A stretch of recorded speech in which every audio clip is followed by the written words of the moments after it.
हमारा आज का कॉलम है कैदी और कैदू bye famous writer Suhail वर्रेच।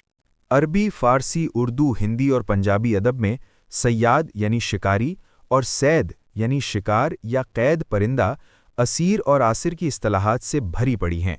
Urdu में कैदी का लफ्ज़ है, मगर कैद करने वाले के लिए अरबी और फारसी की तरह का इसी जड़ से निकला हुआ मिलता जुलता कोई लफ्ज़ नहीं है। ज़्यादा से ज़्यादा कैद करने वाले को जेलर के गैर रोमानवी और गैर अदबी नाम से मौसूम किया जाता है। दरअसल अहले सियासत रियासती टकसाल चलाने के हुनर में तो यकता होते हैं, नए लफ्ज़ बनाने और इस्तिलाहात बनाने में इन्हें अदीबों और शायरों की ज़रूरत होती है। हीर के मुसन्निफ वारिस शाह ने विलन के तौर पर लंगड़े केदू का नाम अमर कर दिया, जो रांझे और हीर के रोमांस में रुकावट की अलामत है। जिस तरह सय्याद अपने सैद की आज़ादी में रुकावट होता है, तो वारिस शाही इस्तिलाह को तब्दील और उसमें तरमीम करते हुए कैदी को, कैद करने वाले को केदू के बजाय कैदू का लफ्ज़ बनाया जा सकता है। इल्मुल आदाद में काफ को 2 नुक्तों से लिखें या काफ शीन से लिखें, दोनों के नंबर 100 ही रहते हैं। गोया केदू लिखें या कैदू लिखें, इल्मुल आदाद में एक बराबर हैं। दूसरे तहरीके इंसाफ के पसंदीदा हर्फ ऐन को अगर गैन में तब्दील कर दिया जाए तो इन दोनों में नुमाया तरीन फ़र्क पड़ जाता है। ऐन यानी आँख का आदद 70 है, ताहम ये ऐन अगर गैन हो जाए तो इसे 1000 की कदर मिल जाती है। असीर, असीरी और आसिर एक ही जड़ से हैं। इसी तरह सय्याद और सैद भी एक ही सिलसिले की कड़ियाँ हैं। इल्मुल आदाद और वारिस शाही रिवायत में कैदू और कैदू में कोई बड़ा फ़र्क नहीं। कैद, कैदी और कैदू एक ही सिलसिले की कड़ियाँ हैं। आजकल सियासत में कैदी और कैदू, असीर और आसिर, सैद और सय्याद का जिक्र छाया हुआ है। हुकूमत सय्याद, आसिर और कैदू करार दी जा रही है और तहरीके इंसाफ कैदी, असीर और सैद की तर्जुमानी कर रही है। ऐन यानी इमरान का मसला भी ऐन यानी आँख है। मेरा मौक़िफ़ शुरू से यही है कि इस बार ये डील न ढील, दोनों तरफ से अपनी अपनी सियासी तदबीर है जो कारफरमा है। कैदू चाहता है कि ऐन के बहाने सियासत ना चमके और ना ही हमदर्दी झलके, जबकि कैदी का ख़ानदान चाहता है कि ऐन के बहाने तहरीक चल पड़े और हुकूमत पर दबाव पड़े। अब तक के हालात और अमल दोनों के इसी रवैये को साबित कर रहे हैं। बदकिस्मती ये है कि सबसे ज़्यादा रोने धोने वाले ही हादसों के असल गुनहगार निकलते हैं। इसलिए बाज़ औक़ात आहोज़ारी तदबीर होती है, मकसद इससे तकदीर बनाना होती है। विरासती सियासत भुट्टो ख़ानदान और शरीफ ख़ानदान को रास आती है तो इमरान का ख़ानदान इसकी आस क्यों न लगाए।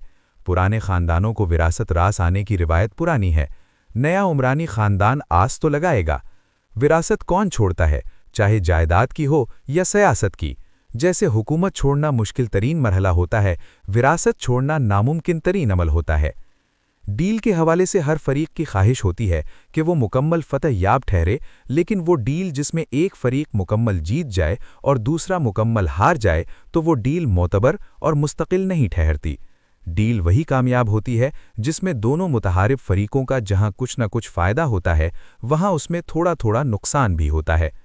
आइडियलिज्म से हटकर डील का दूसरा बुनियादी नुक्ता ताकतवर और कमज़ोर का फ़र्क होता है। ताकतवर को किसी भी मुसालिहत में अपर हैंड या बालादस्ती हासिल होती है, जबकि कमज़ोर फरीक ज़ेर दस्त की हैसियत रखता है।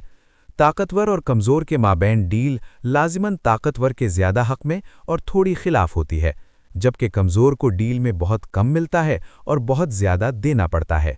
फ़र्ज़ करें हुकूमत और तहरीक इंसाफ में डील की कोई भी बात होगी तो बरसरे इक़्तिदार हुकूमत को इस डील में बालादस्ती और तहरीक इंसाफ को ज़ेरदस्ती होगी। डील चूंकि हुकूमत की मजबूरी नहीं, तहरीक इंसाफ की ज़्यादा मजबूरी है, तो इसलिए इसे झुकना भी पड़ेगा। पहले दिन से हुकूमत की ऑफ़र है कि आप मौजूदा निज़ाम को कबूल कर लें और ख़ामोश बैठ जाएं, तो आपको बनी गाला मुंतकिल किया जा सकता है। 2 मुज़ाकरातकारों गंडापुर और अमरीकी वफ़द को इमरान खान की इब्तदा में हिमायत हासिल थी, मगर बेल इसलिए मंढे न चढ़ सकी कि खान साहब, उनकी बहनें और यूट्यूबर्स की अंदरूनी ख्वाहिश यही है कि जेल से बाहर आते ही तख्ता से तख्त तक का सफ़र शुरू हो जाए। हुकूमत भी तजुर्बाकारों के हाथ में है, वो अनाड़ी नहीं, न आर्जी खिलाड़ी। वो अपने पांव पर कुल्हाड़ी मारने को तैयार नहीं। ये वो अंदरूनी कहानी है जिसकी वजह से एक के सरेंडर और दूसरे के वंडर की ख्वाहिश की जाती है। عملی حقائق سے ماورا کوئی سمجھوتا نہیں ہو سکتا۔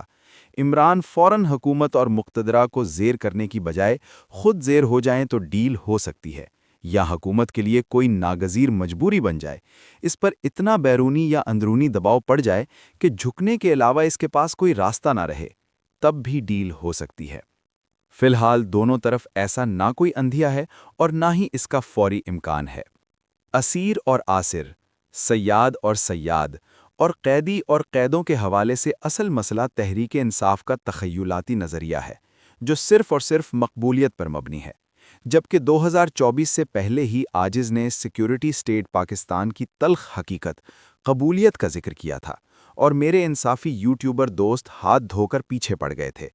اب اسی قبولیت سے ڈیل ہو یا رابطے کا شائبہ بھی پیدا ہو تو وہ بغلیں بجا کر انقلاب کی کامیابی کی نوید دینا شروع کر دیتے ہیں، اور ساتھ ہی ساتھ انقلاب کے بعد فرانس کی طرح ٹک ٹکیاں لگانے کی دھمکیاں دینا شروع کر دیتے ہیں۔